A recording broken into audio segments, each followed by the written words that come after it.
Hello everyone, welcome back. In management, today we will discuss the topic that is decision making. Okay, so today I am going to start what is the meaning of decision making and how it's play very significant role for the organization. Organization में अगर मैं बात करूं planning decision making both of the terms are very important. Okay, तो क्या मतलब होता है डिसीजन मेकिंग का, what are the its main principles, okay, and what is the process of decision making. So this topic we will discuss in our today session. So let's cover a definition which is given by P.F. Drucker. So whatever a manager does, he does through making decisions. ठीक है, manager जो भी करता है day to day अपने जो भी उनके रूटीन्स होते हैं उसमें वो जो भी कर रहा है that is considered and processed and by the decision making. ठीक है, prior he has to take number of decisions. After that वो क्या है, जितने भी उसके फंक्शंस हैं उनको परफॉर्म करता है. तो मैनेजर क्या कर रहा है, मैनेजर डिसीजन मेकिंग करता है. All matters relating to the planning and organizing directing. ठीक है, decision making is related to decide a best alternative among the various alternatives. ठीक है, डिसाइड बेस्ट वन, जो भी जितने भी आपके पास अल्टरनेटिव्स हैं उनमें से जो भी बेस्ट है आपके लिए उसी को हम डिसीजन मेकिंग कहते हैं. Means to say you are selecting best alternatives in number of alternative, that is decision making. All matters relating to planning, here I am talking about decision making is related to planning. ठीक है, organizing, directing, coordination and control settle by the manager through the decisions. वो बहुत सारे decisions लेता है कि भाई किस तरीके से हमें प्लानिंग करनी है, किस तरीके से रिसोर्सेज को ऑर्गेनाइज करना है, किस तरीके से डायरेक्टिंग करनी है, किस तरीके से कंट्रोलिंग करनी है, कंट्रोलिंग की कौन सी टेक्निक्स यूज़ करनी चाहिए ताकि बेटर तरीके से हम अपनी प्लानिंग को इंश्योर कर सकें. तो ये सब डिसीजन से रिलेटेड है. इसके लिए वो नंबर ऑफ डिसीजंस लेता है ताकि बेटर तरीके से वो प्लानिंग से लेके कंट्रोलिंग तक सारे फंक्शंस को एग्जीक्यूट कर सके. ठीक है, so which are executed in the practice by the operators of the enterprise. Objectives, goals, strategies, policies and organisational designs all to be decide upon in order to regulate the performance of business. ठीक है, तो इसके लिए हम क्या करते हैं, हम अपनी ऑर्गेनाइजेशन के लिए पॉलिसी बनाते हैं, प्रोसीजर तैयार करते हैं, एक सक्सेसफुल और फ्रूटफुल स्ट्रेटजी फॉर्मुलेट करते हैं. ठीक है, ऑब्जेक्टिव एंड गोल्स, जो भी हमारे गोल्स हैं, जो भी हमारे ऑब्जेक्टिव्स हैं, उनके लिए हम नंबर ऑफ डिसीजंस लेते हैं कि भाई हम कैसे अपने गोल तक पहुंच सकते हैं, कितनी एफिशिएंसी और इफेक्टिवनेस के साथ हम काम करें ताकि बेटर तरीके से हम अपने ऑब्जेक्टिव को कंप्लीट कर लें और अपने गोल तक पहुंच जाएं. तो ये सारी टर्म्स डिसीजन से रिलेटेड है. यहाँ पे भी हम नंबर ऑफ डिसीजंस लेते हैं. ठीक है, so a decision is an act of selection. Decision क्या है, सिलेक्शन है. अगर आपके पास बहुत सारे ऑल्टरनेटिव्स हैं उनमें से आप किसी एक को सिलेक्ट कर रहे हो तो वो आपका डिसीजन है. ठीक है, उसी को हम डिसीजन मेकिंग कहते हैं. So that's why a decision is an act of selection और choice of one action from the several alternatives. ठीक है, एक मैनेजर के पास बहुत सारे ऑल्टरनेटिव्स होते हैं, एक प्रोडक्शन मैनेजर के पास बहुत सारे ऑल्टरनेटिव्स होते हैं कि भी कौन सा मेथड उन्हें सिलेक्ट करना चाहिए प्रोसेस इनपुट्स को प्रोसेस करने के लिए. ठीक है, तो जितने भी ऑल्टरनेटिव्स हैं उनमें से जो आप किसी भी एक को सिलेक्ट कर रहे हो अकॉर्डिंग टू यू, जो भी आपके लिए फिट है, अप्रोप्रिएट है, तो वही आपका डिसीजन है और इसी प्रोसेस को डिसीजन मेकिंग कहते हैं. Decision making can be defined as the process of selecting a right and effective course of action from two और मोर ऑल्टरनेटिव्स. ठीक है, आपके पास दो या दो से ज़्यादा ऑल्टरनेटिव्स हैं, उनमें से जो भी आपके लिए मोस्ट अप्रोप्रिएट है, जो भी आपके लिए फिट बैठ रहा है, जो भी आपके लिए राइट है, वही आपका डिसीजन मेकिंग का प्रोसेस होता है. ठीक है, और ये हम इसलिए करते हैं ताकि हम जो भी हमारे एक्सपेक्टेड रिजल्ट्स हैं उनको with in time period complete कर लें और अचीव कर लें. सो इसी decision making is the essence of management. ठीक है, डे टू डे लाइफ में हमें बहुत सारी चीज़ों को मैनेज करना होता है. ठीक है, management is related to planning, organizing, staffing, directing and controlling as well as the subsidiary functions you have to also follow. जहाँ अपने वर्कर्स को आप मोटिवेट करेंगे, कोऑर्डिनेशन, कम्युनिकेशन, तो हम कैसे इन इफेक्टिवली इन फंक्शंस को इम्प्लीमेंट कर सकते हैं, एग्जीक्यूट कर सकते हैं, उसके लिए हम नंबर ऑफ डिसीजंस लेते हैं. So here's principles of decision making. यहाँ पे हम कुछ प्रिंसिपल्स के बारे में डिस्कशन करेंगे. जब भी हम डिसीजन मेकिंग करते हैं तो कौन कौन से प्रिंसिपल्स हमें फॉलो करने चाहिए ताकि बेटर तरीके से हम अपने डिसीजन मेकिंग के प्रोसेस को कंप्लीट कर सकें और आप जितने भी ऑल्टरनेटिव्स हैं उनमें से किसी एक को सिलेक्ट, बेस्ट वन को सिलेक्ट कर सकें. ठीक है, तो यहाँ पे कुछ प्रिंसिपल्स लिखे हैं, जैसे कि फर्स्ट वन है subject matter of decision making. Okay, तो सबसे पहला जो प्रिंसिपल है कि भाई subject matter of decision making, क्या आप डिसीजन ले रहे हो और किस मैटर के रिगार्डिंग आप डिसीजन ले रहे हो। ठीक है, are you taking decision about organizational resources, are you taking decision about the objectives, are you taking decision about the policy and procedure, which one is include. ठीक है, तो according to that you have to select right and appropriate alternative. ठीक है, among the various sources. तो first principle है subject matter of decision making. Second one है organizational structure, आपकी organization का स्ट्रक्चर क्या है वो भी हम कंसीडर करते हैं। जैसे कि अगर आप सेंट्रलाइज ऑर्गेनाइजेशन है, डिसेंट्रलाइज ऑर्गेनाइजेशन है, क्या नेचर है आपकी ऑर्गेनाइजेशन का, according to that you have to take a appropriate decision. तो जो भी आपकी ऑर्गेनाइजेशन का स्ट्रक्चर है, जैसे सपोज आपको लग रहा है आपकी ऑर्गेनाइजेशन में ह्यूमंस को रिसोर्स की स्केर्सिटी है, तो आपको क्या करना है, उसी हिसाब से डिसीजंस लेने हैं। तो आपको अपनी ऑर्गेनाइजेशन का स्ट्रक्चर पता होना चाहिए, according to that you have to take a best decision.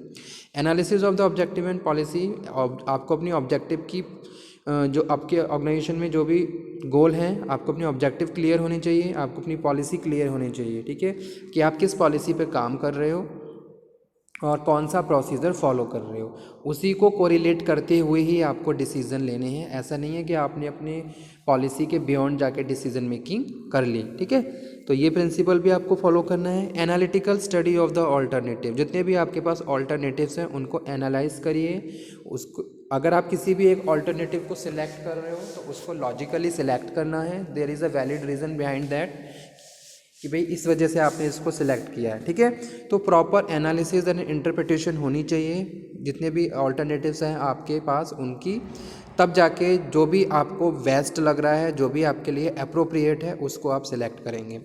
Proper communication system होना चाहिए। ठीक है, there is a proper communication system whenever you are taking decisions, you have to communicate with your team members also, क्योंकि वहाँ से भी हमें बहुत सारी यूज़फुल इन्फॉर्मेशन मिल जाती है। ठीक है, आप अपने टीम मेंबर से बात करें, आप अपने सबऑर्डिनेट से बात करें, उनके व्यूज़ लीजिए। ठीक है, after that it is very helpful to you take a fruitful decision for your organization or your team members. Okay, तो प्रॉपर कम्युनिकेशन होना चाहिए। कम्युनिकेशन होगा तभी आप बहुत सारी इन्फॉर्मेशन रिसीव कर सकते हो और उस इन्फॉर्मेशन को यूज़ कर सकते हो अपनी प्लानिंग और डिसीजन मेकिंग में।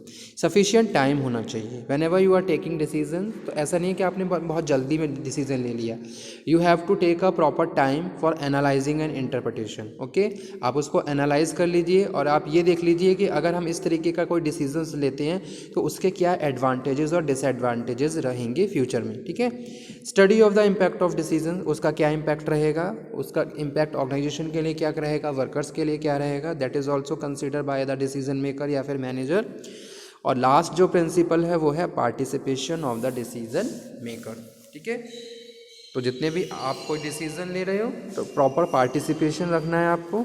जैसे कोई मीटिंग होती है तो मीटिंग में आप अगर मैनेजर्स के लिए कोई डिसीज़न ले रहे हो तो आप सारे मैनेजर्स को इनवाइट करोगे, उनको पार्टिसिपेशन का मौका दोगे, वो अपने अपने व्यूज़ रखेंगे, तब जाके आप उनके लिए एक बेस्ट डिसीज़न ले सकते हो। A decision is an act of selection of choice of one of the several alternatives. These are the 7 steps to effective decision making process. तो यहाँ पे एक प्रोसेस दिखाया गया है एज जैसे कि इस फिगर में दिखाया गया है।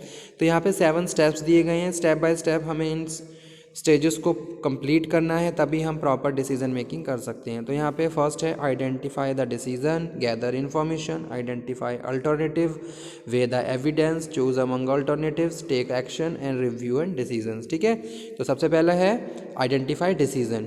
तो आप आइडेंटिफाई करिए कि आपको डिसीज़न क्या डिसीज़न लेना है, किस मैटर के रिगार्डिंग डिसीज़न लेना है। ठीक है, तो आपको उसके बारे में प्रॉपर इन्फॉर्मेशन होनी चाहिए, आपको उनके बारे में प्रॉपर पता होना चाहिए। जैसे suppose you are taking decision about your organizational objectives, तो आपको अपने गोल क्लियर होने चाहिए कि आपके गोल क्या हैं और उसको उन गोल को हमें कैसे अचीव करना है, तो उनके लिए आपको ऑब्जेक्टिव सेट करने होंगे। ठीक है, तो वही चीज़ यहाँ पे हम बात कर रहे हैं, identify the decisions. Okay, second one है गैदर इन्फॉर्मेशन। फिर आप उससे रिलेटेड इन्फॉर्मेशन गैदर करोगे फ्रॉम द वेरियस सोर्सेज, चाहे वो प्राइमरी डेटा हो या फिर सेकेंडरी डेटा हो। ठीक है, फिर उसके बाद आइडेंटिफाई ऑल्टरनेटिव। फिर आप ये देख लीजिए कि भी अब मेरे पास कौन कौन से ऑल्टरनेटिव्स अवेलेबल हैं। जिनको हम बेटर तरीके से, जिनमें से किसी एक को सिलेक्ट करके हम प्रॉपर डिसीजन ले सकते हैं। ठीक है, तो जितने भी ऑल्टरनेटिव्स हैं उनको आप आइडेंटिफाई करिए कि अब मेरे पास कौन कौन से ऑल्टरनेटिव्स हैं। जैसे कोई बिजनेस फर्म, कोई भी ऑर्गेनाइजेशन रन कर रही है तो वो ये देखती है मार्केट में उनके लिए कौन कौन सी अपॉर्चुनिटीज़ हैं, ऐसा होता है। ठीक है, वो अपने स्वॉट एनालिसिस करते हैं, स्ट्रेंथ एंड वीकनेसेस को आइडेंटिफाई करते हैं और अपॉर्चुनिटीज़, क्या क्या अपॉर्चुनिटीज़ हैं। इसी तरीके से डिसीजन मेकिंग में होता है कि आपके पास जो भी ऑल्टरनेटिव्स हैं उनको आप आइडेंटिफाई कर लीजिए और फिर उन सभी ऑल्टरनेटिव को टेस्ट कर लीजिए, वे द एविडेंसेस। ठीक है, कि भाई वो कितना हमारे लिए फ्रूटफुल प्रूफ होंगे या फिर नहीं होंगे। ओके, तो जितने भी, सपोज जैसे कि आपने 5 ऑल्टरनेटिव आइडेंटिफाई करे तो पांचों को प्रॉपर इवेल्युएट करिए कि उसका क्या एडवांटेज और डिसएडवांटेज रहेगा हमारी ऑर्गेनाइजेशन के लिए अगर हम उसको अप्लाई कर दें। ठीक है, फिर उसके बाद चूज़ अमंग ऑल्टरनेटिव्स, जो उनमें से जो भी एक बेस्ट है आपके लिए उसको आप सिलेक्ट कर लेते हो, टेक एक्शन, और उसको उसके हिसाब से फिर आप इम्प्लीमेंटेशन शुरू हो जाता है, और रिव्यू और योर डिसीजन, फिर आप अपने डिसीजंस को प्रॉपरली रिव्यू करते रहते हो। सो वही चीज़ यहाँ पे स्टेप में बताई गई है, आइडेंटिफाई द डिसीजंस। ठीक है, you realize that you need to make a decision, try to clear define the nature of the decision you must make, the first step is very important. ठीक है, आपको लग रहा है कि now you have to take a proper decision, जैसे आपको अपनी सबॉर्डिनेट के रिगार्डिंग अब लग रहा है कि सबॉर्डिनेट्स आर वेरी इनफॉर्मल, अब आपको कोई डिसीजन लेना चाहिए कैसे उनको उनके बिहेवियर को चेंज किया जाए। ठीक है, तो ये आप खुद से रियलाइज़ करिए, आइडेंटिफाई करिए। सेकेंड है गैदर रेलिवेंट इन्फॉर्मेशन, फिर आप क्या करोगे, collect some pertinent information before you make your decision. जब भी हम कोई डिसीजन लेते हैं तो हम कुछ इन्फॉर्मेशन कलेक्ट करते हैं इंटरनल एक्सटर्नल सोर्सेज से, ताकि उसके बेसिस पे हम एक बेस्ट डिसीजन ले सकें। ठीक है, so this step involve both internal और external work. Some information is internal, you will seek through a process of self assessment, या फिर other information is external, you will find it to online books, pupil from other sources. Third, identify the alternatives. As you collect information, you will probably identify several possible paths of actions or alternatives. You can also use imaginations and additional information, so construct new alternatives. In this step, you will list all possible and desirable alternatives. Fourth step है weigh the evidence. Draw on your information and emotions to imagine what is would be to like if you carried out each of the alternative to end. Evaluate whether need identify step first. ठीक है, तो आप evaluate कर लीजिए कि जो आपकी requirement को फुलफिल कर रहे हैं कौन कौन से ऐसे बेस्ट हैं। Choose among alternatives, once you have weighed all the evidence you are ready to select alternative that seems to be best one for you. कौन सा आपके लिए बेस्ट है, टेक एक्शंस, रिव्यू और डिसीजंस एंड पुट कंसिक्वेंसेस, और last. ठीक है, तो यही है। In this final step, consider the result your decision and evaluate whether it is not it has resolved the need to satisfy step 1. Okay, thank you for today's session. तो यही पूरा process होता है डिसीजन मेकिंग का। These 7 steps are very effective for making any decisions. Whenever you are taking decisions, you have to follow these steps. So easily you can make a very effective decision and achieve your organizational goals and objectives. Okay student, thank you very much for today's session. If you have any doubt, any query, then you can again discuss. Thank you.